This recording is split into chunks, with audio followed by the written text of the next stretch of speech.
미국의 4대 은행이나 대표 에너지 기업들이 배당 우선주들의 배당도 못 줄 정도로 현금 흐름이 악화하기가 상식적으로 생각해봐도 어렵기 때문에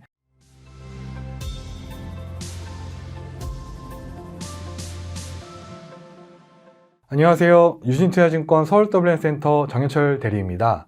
오늘은 마음 편하게 연 6.5%의 배당을 매달 나눠서 받을 수 있는 PFF ETF에 대해서 설명드리려고 합니다.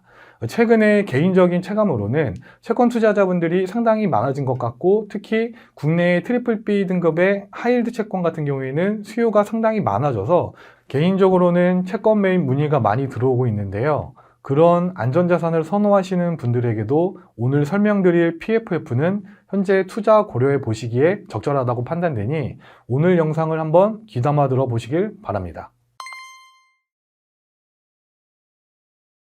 PFF는 Plain iShares Preferred and Income Securities ETF라고 하여 iShares는 ETF 운용사인 블랙록을 의미하고 프리펄드는 우선된 인컴 수익증권 ETF라는 의미인데, 쉽게 말해 배당 우선주들을 모아놓은 ETF라고 보시면 되겠습니다. 자, 그러면 어떤 배당 우선주들로 구성되어 있느냐, 그 부분을 살펴보시면 미국의 웰스파고, 시티은행, 뱅크 오브 아메리카, JP모건 같은 주요 은행들, 그리고 AT&T, 브로드컴 같은 주요 통신업체, 그 외 에너지, 헬스케어, 보험, 증권 등등 미국의 주요 배당 섹터들 중 450여 개의 기업의 고정배당 우선주들로 이루어져 있습니다.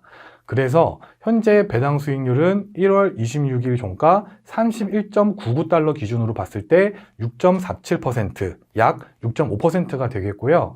현재 가격으로 PFF를 매입하시면 앞으로 연 6.47%의 배당 수익률이 기대된다고 보시면 되겠습니다.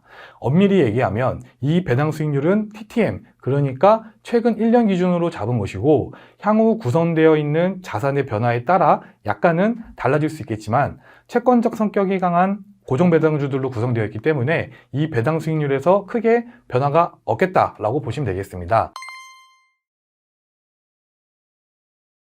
미국의 배당 투자는 크게 세 가지로 나누어서 볼 수 있는데, 첫째 고정배당주, 둘째 배당성장주, 셋째 고배당주입니다.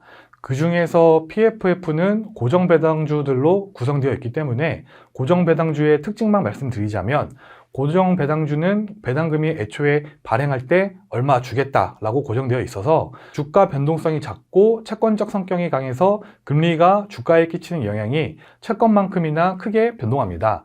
주가의 변동 요인이 증시의 흐름보다는 금리의 변화에 훨씬 더 민감하게 반응하게 됩니다.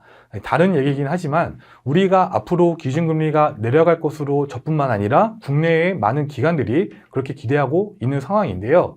이는 네이버의 뉴스 검색만 해봐도 쉽게 알 수가 있습니다.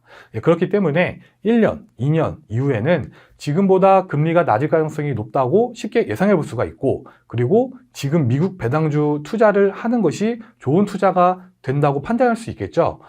채권 투자나 배당 투자가 최근 들어 인기가 높아진 이유입니다. 그 중에서 PFF는 고정배당주 450여 개를 모은 것이기 때문에 PFF가 시장금리에 민감하게 반응하게 되고 있고, 작년 10월 말 미국 10년물 국채금리가 5%까지 올랐다가 지금까지 지속적으로 내려오면서 PFF의 가격도 지속적인 반등이 나오게 되었습니다. 물론 엄밀하게 따지면 금리의 방향과 똑같이 움직이진 않았지만 금리에 크게 영향을 받고 있다는 것을 차트를 보시면 알 수 있습니다. 그리고 배당을 고정되어 있는 금리 수준으로 매달 받기 때문에 투자자가 매입을 할 때 연 몇 %의 배당 수익률을 받을 수 있겠구나, 거의 정확하게 알 수가 있고 목표한 수익을 받아갈 수가 있습니다.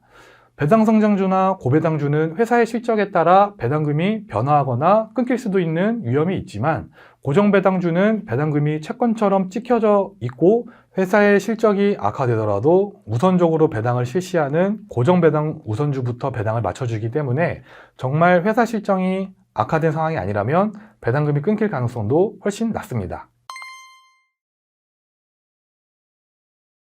PFF의 장점은 유동성, 안정성으로 말씀드리고 싶은데요. 먼저 유동성부터 말씀드리자면 PFF는 월배당이기 때문에 배당 수익을 목적으로 투자했어도 한 달에서 두 달, 뭐 6개월이든 3년이든 원하는 시간 동안만 보유하다가 편하게 마지막 배당을 받고 매도하셔도 투자자가 처음에 목표했던 연 수익률과 큰 차이 없이 배당 수익을 받을 수가 있습니다.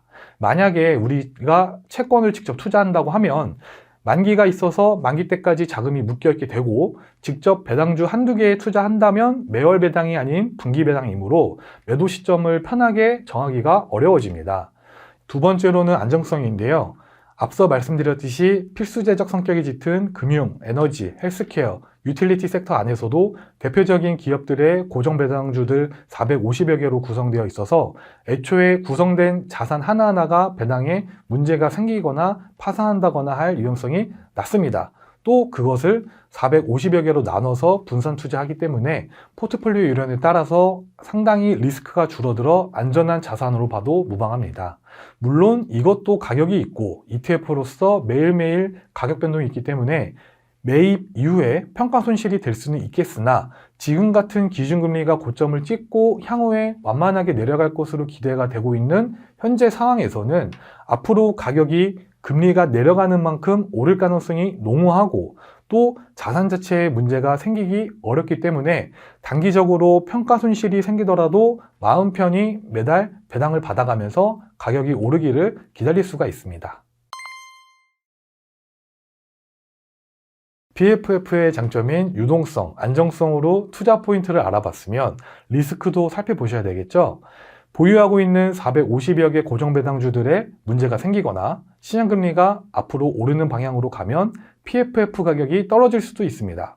물론 현재 배당 수익률 6.5%에 대한 투자자들의 선호도 차이로 약간 위아래로 움직이는 것은 누구도 알 수 없는 부분이니까 작은 움직임은 빼면 금리 상승과 보유한 자산이 문제가 생기는 것이 리스크 요인으로 볼 수 있겠습니다. 그런데 금리 부분은 이미 미국의 기준금리가 고점을 찍고 지속적으로 동결하면서 CPI나 고용률, 임금 상승률 등 정책금리의 결정에 영향을 끼치는 요인들이 금리 인하를 시사하는 방향으로 좀 변하게 되었고 연준 또한 이전의 성명서를 통해서 기준금리 인하를 시사하는 발언들을 많이 했습니다. 그리고 미국 내 유명 금융기관들도 올해 몇 번이나 금리를 인하할 것인지에 대해서 논의를 하고 있지 금리 인하에 대한 방향성은 시장 참여자들이 모두 동의한 상태다라고 보셔도 될 것 같습니다.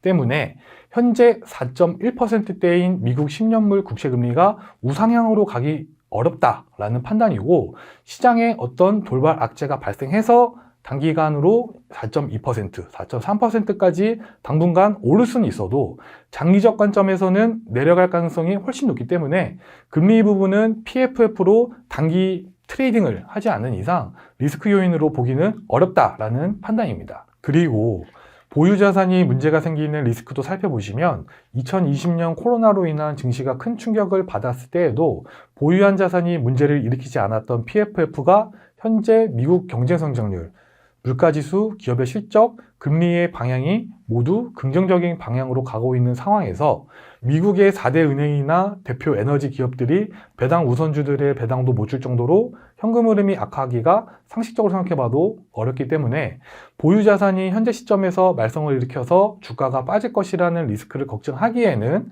지금은 거리가 좀 있어 보입니다. 그래서 리스크 요인보다는 긍정적인 관점으로 보는 게 맞다는 판단이고 투자를 결정하셨다면 투자 시점을 잘 고르는 것이 중요해 보이는데요.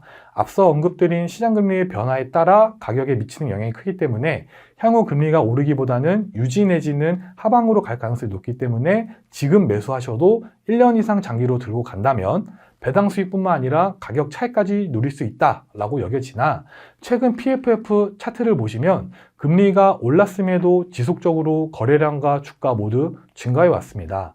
그만큼 시장에서는 PFF를 긍정적으로 보는 투자자들이 많아졌다라고 보시면 되고 기술적 분석 관점에서는 장기 이동 평균선과 현재 주가가 괴리가 꽤 벌어졌기 때문에 단기 조정 구간을 기다렸다가 주가와 장기 이동 평균선의 괴리가 많이 줄어들었을 때 이때 매입하시는 게 가장 좋은 투자 전략 시나리오로 보입니다. 지금까지 PFF에 대해서 자세히 말씀을 드렸는데요. 마음 편히 월배당을 받을 수 있는 좋은 투자 자산이고 올해 투자 시점으로도 적합하다고 판단되니 채권 투자를 하시는 분들은 한번 PFF도 고려해 보시면 좋을 듯 합니다. 이상으로 마치도록 하겠습니다. 감사합니다.